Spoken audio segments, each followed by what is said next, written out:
والسماء والطارق وما أدراك ما الطارق النجم الثاقب إن كل نفس لما عليها حافظ فلينظر الإنسان مما خلق من ماء دافق يخرج من بين الصلب والترائب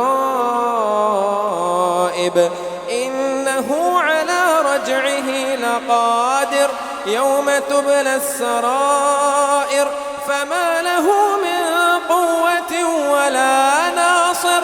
والسماء ذات الرجع والأرض ذات الصدع إنه لقول فصل وما هو بالهزل إنهم يكيدون كيدا وأكيد كيدا فمهل الكافرين أمهلهم رويدا.